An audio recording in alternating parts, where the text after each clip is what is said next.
சிறகடிக்க ஆசை சீரியல்ல அடுத்தது என்ன நடக்குன்னு பார்க்கலாம். இங்க பார்த்தீங்கன்னா, முத்தும், மீனாவையும் ரிலீஸ் பண்ணி விட்டுருதாங்க. அங்க விட்டோனே நம்ம ரோஹிணிய வந்து இன்ஸ்பெக்டர் இவங்கள ஜெயில்ல போடுங்க அப்படின்னு சொல்றாங்க. இத பார்த்த மீனாவுக்கு ஷாக்கா இருக்கு. ஐயோ!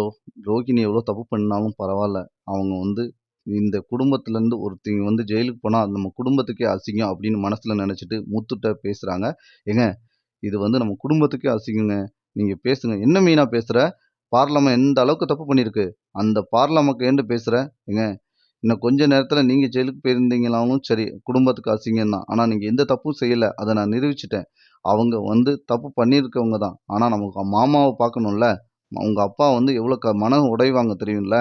மாமா வந்து ரொம்ப வருத்தப்படுவாங்க. புரிஞ்சுக்கோங்க அப்படின்னு சொல்லவும், முத்து வந்து இன்ஸ்பெக்டர்ட்ட போய் பேசுறாங்க.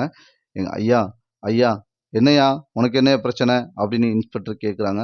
சார், இந்த எங்க அப்பா வந்து ரொம்ப ரயில்வே ரிட்டயர்டு. எங்க அப்பா ரொம்ப மனசு உடைஞ்சிருவாங்க. இந்த விஷயம்லாம் தெரிஞ்சா. இந்த பார்லமா வந்து ஏதோ தப்பு பண்ணிட்டு. ரவுடிக்கும் இவங்களுக்கும் எந்த சம்மந்தமும் கிடையாது. எங்க அம்மாட்ட நல்ல பேர் எடுக்கணும்காண்டி தான் இத செஞ்சுட்டாங்க. அந்த சிட்டி தான் சார் முழுக்க காரணமே. சிட்டி வந்து என் மேல ஏதோ பழிய தீர்க்கிறேன்னு சொல்லிட்டு தான் சார், என் பேர சொல்லி தான் சார் அடிச்சிருக்கான். அப்படின்னு சொல்றாங்க. உடனே, "எப்பா நீ பேசுறதெல்லாம் சரிதான். ஆனா இதுல ஒரு விஷயம் இருக்கு. என்னன்னு பார்த்தன்னா, இங்க வந்து அடிச்சவங்க வீட்ல ஒருத்தவங்க சீரியஸா இருக்காங்க. திடீர்னு அவங்க இறந்துட்டாங்கன்னா, உங்க மைனிய தூக்கி உள்ள வைக்க வேண்டியது அவங்க அண்ணிய. வேற வழியே கிடையாது." அப்படின்னு சொல்றாங்க. "இது எப்படி இருந்தாலும் சரி, இது கிரிமினல் கேஸ் தான்ப்பா." அப்படின்னு சொல்றாங்க. அப்படின்னோனே கொஞ்ச நேரம் பேசிட்டு, அவருக்கு என்ன ஆச்சு, ஏதாச்சுன்னு பார்த்துட்டு, நான் ரிலீஸ் பண்றேன் அப்படின்னு சொல்றாங்க. இங்க ட்ரெஸ் வந்து வீட்ல இல்லாம அங்கங்க கோயில்ல போய் சாமி கும்பிடுறாரு. இத அண்ணாமலையும், முத்தும் போய் தேடி போலாம் பார்க்குறாங்க. இப்ப மீனாவும் இங்க இல்ல. நம்ம முத்தும் இல்ல. அங்க வந்து ரவிய கூப்பிட்டுட்டு போறாங்க நம்ம அண்ணாமலை. அங்க ஒரு இடத்துல நின்னு நம்ம ட்ரெஸ் சாமி கும்பிட்டுட்டு இருக்காரு. அது இந்த குட்டி பையன் கும்பிடுறத பார்த்துட்டு, "என்னப்பா?" "இல்ல ஆன்ட்டி போலீஸ் புடிச்சுட்டு போயிட்டாங்களா, அத நெனச்சு ரொம்ப வருத்தமா இருந்தது. அப்ப ஆச்சி வந்து சாமி கும்பிட்டா எல்லா பிரச்சனையும் சால்வ் ஆயிரும் அப்படின்னு சொல்றாங்க.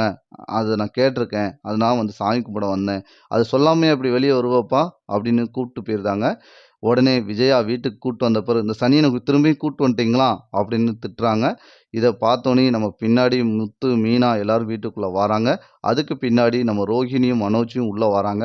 இந்த சனியன் வீட்டுக்குள்ள வந்ததுல தான் இவ்ளோ பிரச்சனையும். நான் சொல்றத எங்க இந்த வீட்ல யாரு கேட்கிறா? எல்லாரும் அவங்க இஷ்டத்துக்கு பேசுறாங்க. ஆனா நான் பேசுறது கரெக்ட்டா இருக்கு. ஆனா யாரும் கேட்கறதில்ல. இந்த வீட்ல எத்தனையோ பிரச்சனை வருது. எங்கேருந்து தான் வருதோ! எனக்குன்னு வந்து அமையுது. அப்படின்னு விஜயா பேசுறாங்க. இத கேட்ட அண்ணாமலை, "ஏங்க நான் பேசுறது உங்களுக்கு எதுவும் பிடிக்காதா? அத நிறுத்துன்னு தானே சொல்லப் போறீங்க. நீ ஏதாவது ஒண்ணு உருப்படியான நல்ல காரியம் பண்ணு விஜயா" அப்படின்னு சொல்லி நம்ம அண்ணாமலை முடிக்கிறாரு. அடுத்தடுத்த எபிசோடு இப்படிதான் நண்பர்களே போப்போது. இந்த கதை பிடிச்சிருந்தா லைக் பண்ணி ஷேர் பண்ணுங்க.